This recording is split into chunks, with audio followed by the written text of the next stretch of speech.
ಬೆಂಗಳೂರಿನ ಕನ್ನಡ ಮತ್ತು ಸಂಸ್ಕೃತಿ ಇಲಾಖೆ ಹಾಗೂ ಕೋಲಾರದ ಆದಿಮ ಸಾಂಸ್ಕೃತಿಕ ಕೇಂದ್ರದ ಸಹಯೋಗದಲ್ಲಿ ನೆಲಪಠ್ಯಗಳ ರಚನಾ ಕಮ್ಮಟ ಕಾರ್ಯಾಗಾರಕ್ಕೆ ನಿನ್ನೆ ಜಿಲ್ಲಾಧಿಕಾರಿ ಡಾ ಎಂಆರ್ ರವಿ ಚಾಲನೆ ನೀಡಿದರು. ಆದಿಮ ಸಾಂಸ್ಕೃತಿಕ ಕೇಂದ್ರವು ನೈಸರ್ಗಿಕ ಪರಿಸರದಲ್ಲಿ ನಾಟಕಗಳು, ಕಲೆ ಮತ್ತು ಸಾಂಸ್ಕೃತಿಕ ಚಟುವಟಿಕೆಗಳನ್ನು ಉತ್ತೇಜಿಸಲು ಹೆಸರುವಾಸಿಯಾಗಿದೆ. ಆದಿಮ ರಂಗಭೂಮಿ ಮೂಲಕ ನಾಟಕ ಪ್ರದರ್ಶನಗಳು ನಿರಂತರವಾಗಿ ನಡೆಯುತ್ತವೆ. ಪ್ರತಿ ತಿಂಗಳು ಹುಣ್ಣಿಮೆ ಹಾಡು ಹೆಸರುವಾಸಿಯಾಗಿರುವ ಈ ಕೇಂದ್ರವು ಹೊಸದಾಗಿ ರಂಗಭೂಮಿಗೆ ಸಂಬಂಧಿಸಿದಂತೆ ಡಿಪ್ಲೊಮೊ ಕೋರ್ಸ್ಗಳನ್ನು ಆರಂಭಿಸಿದೆ.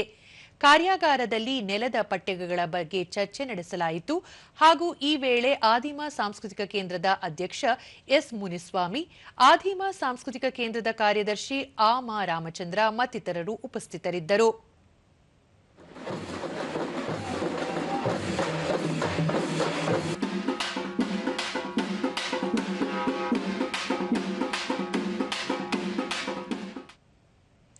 ಬಳಿಕ ಡಾ ಎಂಆರ್ ರವಿ, ಪಠ್ಯಗಳು ಕೇವಲ ಪುಸ್ತಕಗಳಿಗೆ ಮಾತ್ರ ಸೀಮಿತವಾಗದೆ ಜನರ ಬದುಕಿನ ಅವಿಭಾಜ್ಯ ಅಂಗವಾಗಿರಬೇಕು ಎಂದು ತಿಳಿಸಿದರು.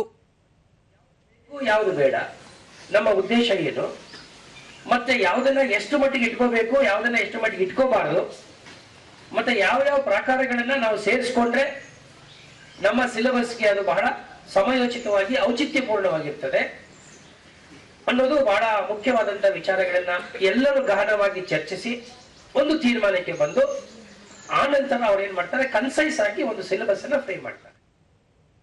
ಎಸ್ ಮುನಿಸ್ವಾಮಿ, ಸಕಲ ಜೀವರಾಶಿಗಳಿಗೂ ನೆಲವು ಜೀವಧಾರೆಯಾಗಿದ್ದು ಅದನ್ನು ಗಮನದಲ್ಲಿಟ್ಟುಕೊಂಡು ಪಠ್ಯವನ್ನು ರಚಿಸಬೇಕಾಗುತ್ತದೆ ಎಂದು ಹೇಳಿದರು.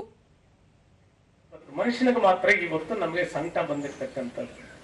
ಯಾಕೆ ಸಂಕಟ ಬಂದಿರಂದ್ರೆ, ನಾನು ಹಾಡಲ್ಲಿ ಒಂದ್ ಕಡೆ ಹೇಳ್ತೀನಿ, ನಾನು ಆಶೆ ದುರಾಶೆಗಳ ಮುನಿಜ ನಿನ್ನ ಆಶೆಗೆ ಎಲ್ಲಿದೆ ಅಂತ ಅನ್ನತಕ್ಕಂಥ ಕೆಲವು ಪದಗಳನ್ನು ಬಳಸಿದ್ದ.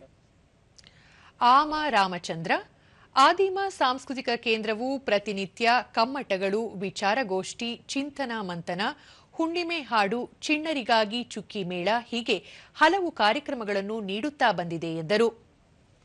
ಇಂಟೆಲಿಜೆನ್ಸ್ ಏನಿರ್ತದೆ ಮಕ್ಕಳಲ್ಲಿ ಅದನ್ನು ಹೊರತರೋ ಹಿನ್ನೆಲೆಯಲ್ಲಿ ನಾವು ಚುಕ್ಕಿ ಮೇಳ ಅಂತೇಳಿ ಪ್ರತಿ ವರ್ಷ ಕೂಡ ಮಾಡ್ತಾ ಇರ್ತೀವಿ.